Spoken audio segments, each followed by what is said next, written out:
बिस्मिल्लाहिर्रहमानिर्रहीम। अस्सलाम वालेकुम नाज़रीन, मैं हूँ एमएसजे और मेरे साथ मौजूद हैं एस्ट्रोलॉजर मलिक महबूब साहब। सर कैसे हैं आप? ठीक हैं? खैरियत से हैं?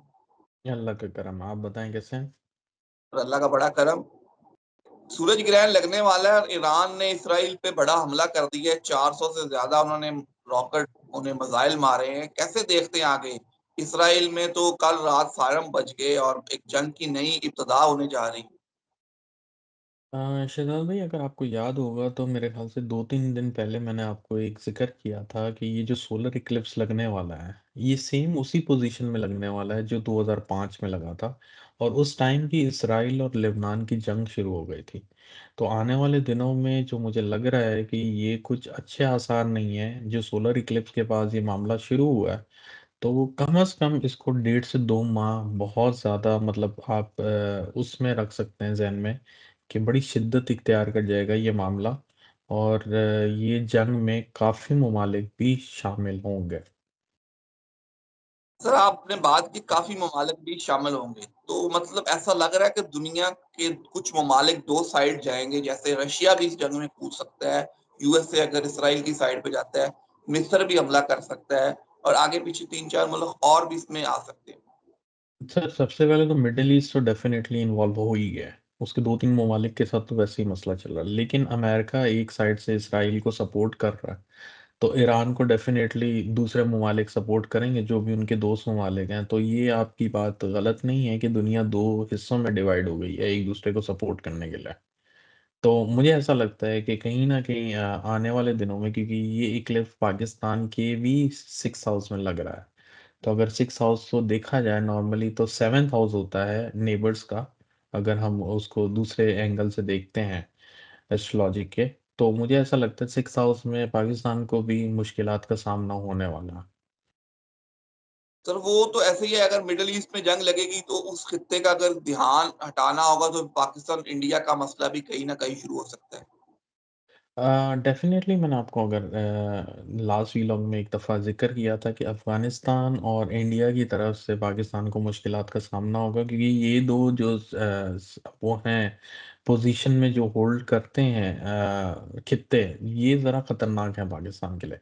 तो ये 2 जो खित्तों में प्रॉब्लम अगर क्रिएट होगी या पाकिस्तान के अंदरूनी मामलात अगर ख़राब होंगे, तो उन लोगों का जो ध्यान है वो डाइवर्ट करने के लिए डेफ़िनेटली ये लोग नई चाल स्टार्ट करेंगे। सर अगर ये जंग बढ़ती है, 1.5-2 माह के लिए बढ़ती है, दूसरे ममालिक भी इसपे कूदते हैं, तो फिर तेल की प्राइस भी इंक्रीज़ होंगी और अमेरिका का आगे इलेक्शन भी इन्हीं असरा में, तो उसपे क्या असरअंदाज़ होगा? सर अमेरिका का जो मैंने आपको कहा था कि ये इस दफ़ा का जो इलेक्शन होगा ना, ये बड़ा क्रिटिकल सिचुएशन में होगा और कोई बड़ी बात नहीं है कि यहाँ पे भी ये लोग भगदड़ वाले कोई सीन बना दें। मैं आपको क्लियरली बताऊँ कि मुझे ऐसा लगता है कि ये इलेक्शन इतना सॉफ्ट ईज़ी नहीं होगा, ईज़ी गोइंग नहीं होने वाला। ये इलेक्शन में बहुत प्रॉब्लम होने हैं, मैंने आपको पहले भी बताया था कि यहाँ पे वैसे तो जंगी हालात नहीं लेकिन कुदरती आफ़ात बहुत चल रही हैं यहाँ पे, तो मौसमी हालात बहुत डिस्टर्ब हैं और यहाँ पे भी मैन मेड इश्यूज़ होंगे आगे चल के। तो यहाँ पे भी शूटिंग वगैरह के वाक़यात बहुत कॉमन हुए हुए हैं वैसे ही आजकल। तो ये हालात आगे चल के डिस्टर्ब होंगे और अगर ये जंग शुरू हो गई, तो बाइडेन को एक तरह से ये एक कुशन जो देना चाह रहा है इसराइल को, तो बाइडेन के लिए डेफ़िनेटली ये एक यहाँ के लोगों के लिए तो ये एक वो बन जाएगा, इसराइल के लिए तो ये डेफ़िनेटली एडवांटेज है, लेकिन यहाँ के लोगों के लिए एक क्वेश्चन मार्क बन जाएगा। तो डेफ़िनेटली इलेक्शंस के ऊपर बहुत असर पड़ने वाला है।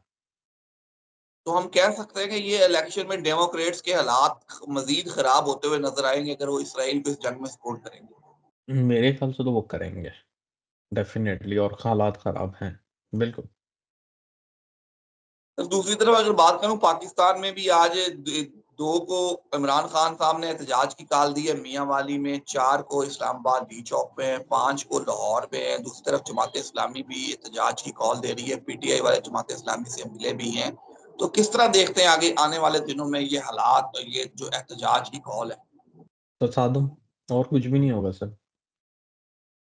क्योंकि जो सोलर इक्लिप्स के जो हालात बने हुए हैं वो ये हैं कि 4 प्लैनेट वैसे ही एक हाउस में है जिसमें इक्लिप्स लगने वाला है। वहाँ से जिस हाउस को ये इक्लिप्स एक्टिवेट कर रहा है उसी के मतलब उसी साइन के दूसरे हाउस में मार्स है। तो मार्स जो है नॉर्मली तसादुम का प्लैनेट काउंट होता है और इसमें मिलिट्री की इन्वॉल्वमेंट भी होती है। तो आने वाले दिनों में मुझे लगता है कि ये दो चीज़ें बहुत एक्टिव दिखेंगी। एक तो तसादुम, लोग सड़कों पे हैं, वो तो आपको मैंने बहुत दफ़ा बोला है, लोग सड़कों पे हैं, एहतजाज होगा, लेकिन तसादुम का बहुत ज़्यादा खर्चा है, तो तसादुम होगा। तसादुम होगा। आपने पीटीआई की मौजूदा क़यादत के बारे में बात भी की, बड़ा खुल के आपने बताया भी था, लेकिन उस क़यादत में आजकल खुल के हमें खबरें मिलना शुरू हो गई हैं कि बैरिस्टर गौहर पे इमरान खान साहब को बहुत तहफ़्फ़ुज़ात हैं कि उन्होंने जो पिछले एहतजाज की कॉल कैंसल की थी, अली अमीन गंडापुर साहब कैंसल नहीं करना चाह रहे थे, लेकिन उन्होंने की। सलमान अकरम राजा और बैरिस्टर गौहर ने, इमरान खान साहब ने मुख्तलिफ जगह पे कहा है कि वो एक बुज़दिल है, उनको बदलना होगा। तो किस तरह देखते हैं ये जो चीज़ें हैं, ये खबरें हैं, लेकिन उसकी तरदीद भी कर रहे हैं वक़ास शेख, वक़ास अकरम। मुझे ऐसा लगता है कि आने वाले दिनों में जो मैंने बताया है आपको कि इनकी क़यादत में बहुत चेंजेज़ होने वाली हैं। तो आप रेडी रहें। ये भी आपको 10-12 दिनों में खबर मिल जाएगी कि अपर लेवल के जितने भी मैनेजमेंट वाले लोग हैं, ये शफ़लिंग करने वाला है। मतलब हम क देख सकते हैं कि पीटीआई की मौजूदा क़यादत बदलेगी, नई क़यादत हमें नज़र आएगी। जी, बिल्कुल। यही मेरा कहने का मकसद है कि इनकी क़यादत में बहुत चेंजेज़ होने वाली हैं। तो सर अगर इनकी क़यादत भी चेंज होती है तो फिर इमरान खान साहब बेचारे तो जैसे पिछली क़यादत उन्हें जेल से नहीं निकाल सकी, तो वो तो फिर एक थोड़ा अरसा और जेल में गुज़ारेंगे।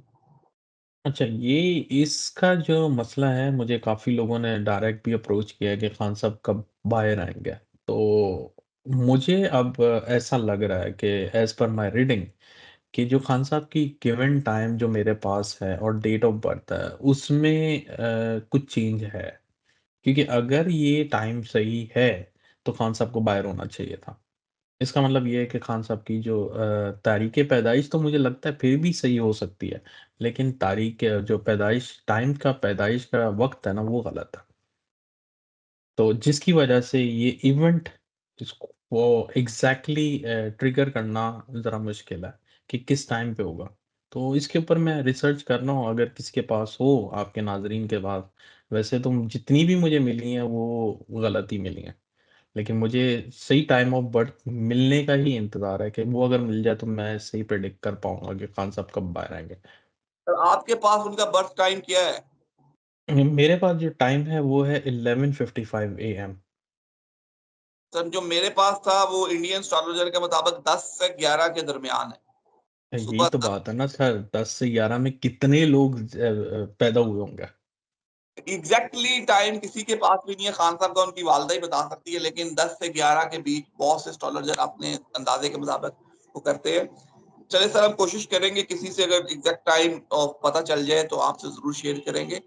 तो जी। आने वाले दिनों में जो मौजूदा गवर्नमेंट है, उनके हालात किस तरह देखते हैं? कह रहे हैं महँगाई बड़ी कम कर दी है, पाकिस्तान में पेट्रोल भी कम कर दिया, लेकिन लोगों को उसके समरात नज़र नहीं आ रहे। ये तो आप ही ज़्यादा बताएँगे ना सर, मैं तो आपको पहले से बोलता हूँ कि महँगाई बढ़ रही है, मुझे तो नहीं समझ में आ रहा कहाँ से महँगाई कम हो रही है। हमें हमें भी नहीं आ रहा, लेकिन टीवी पे आके वो कह रहे हैं 6.5 हो गई है, महँगाई इतनी कम हो गई है, निचली सतह पर चले गई है। लेकिन हमें कहीं नज़र नहीं आ रही। हमारे यहाँ तो महँगाई फ़िलहाल तो उतनी नज़र आती है। मुझे तो नहीं लगता उतनी है, मुझे तो ये ज़्यादा लग रही है सर। आपके पास जो आ रही है, ये अभी भी ज़्यादा है। आप मतलब ये जो बता रहे हैं माशाल्लाह ये इतनी कम तो नहीं है, लेकिन ये तो बहुत ज़्यादा है जितना आप बता रहे हैं, ये उससे ज़्यादा बढ़ने वाली है आने वाले दिनों में। उसकी वजह बताता हूँ।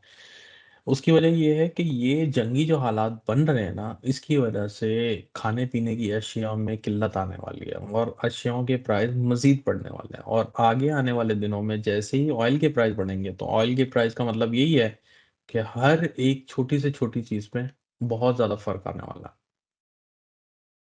बिल्कुल सर, दूसरी तरफ अगर आपसे जाते-जाते एहतजाज की बात करें, तो गवर्नमेंट एहतजाज को जिस तरह रोक रही है, बाकी कोई नज़र नहीं आ रहा कि अब लग ये रहा है कि अब गवर्नमेंट और पीटीआई आमने-सामने आ गई है। ये कितना अरसा आप देख रहे हैं कि गवर्नमेंट और पीटीआई आमने-सामने रहेगी?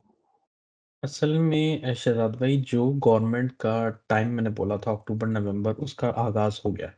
क्योंकि ये जो इक्लिप्स लगने वाला है, ये सन पे लगेगा। और सन होती है गवर्नमेंट प्लैनेटरी पोजीशन में सन गवर्नमेंट होती है और यहाँ से आप देखिएगा कि गवर्नमेंट का डाउनफॉल शुरू हो जाएगा।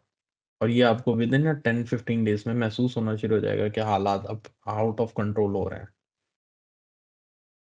मतलब हम कह सकते हैं गवर्नमेंट का उल्टा ज़वाल का वक़्त शुरू हो टाइम है, गया। बिल्कुल। अपने आप पे कुल्हाड़ी मारती जाएगी गवर्नमेंट और गलती पे गलती करती जाएगी। जी, बिल्कुल, ये गलतियाँ करती आ रही हैं सर। जैसे एक वो बोलते हैं ना कि रिज़ल्ट का टाइम, ये रिज़ल्ट का टाइम है। अब इसमें गलतियों की गुंजाइश नहीं है। अब आप जो मर्ज़ी करें, अब रिज़ल्ट तो उन्होंने बन गया है, अब रिज़ल्ट आउट होना है। बिल्कुल sir, thank you so much. इंशाल्लाह फिर आपसे रहनुमाई लेंगे। मुझे और मलिक सर एंड पे कोई मैसेज हो कि आज ये वो चाँद सूरज ग्रहण भी है तो ज़रूर शेयर कीजिएगा। मेरा मैसेज यही है, एहतियात करें, एहतियात करें, एहतियात करें, दैट्स इट। बिकॉज़ ये जो टाइम है, ये बहुत क्रिटिकल होगा लोगों के लिए।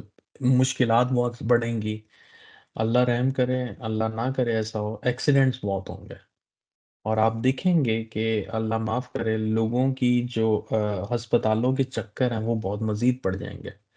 तो अल्लाह इन सब पूरी दुनिया को बचाए, लेकिन कोशिश करें जितना हो सके इन मामलात से दूर रहें। बिल्कुल sir, thank you so much. मुझे और मलिक महबूब साहब को दीजिए इजाज़त। अल्लाह हाफ़िज़।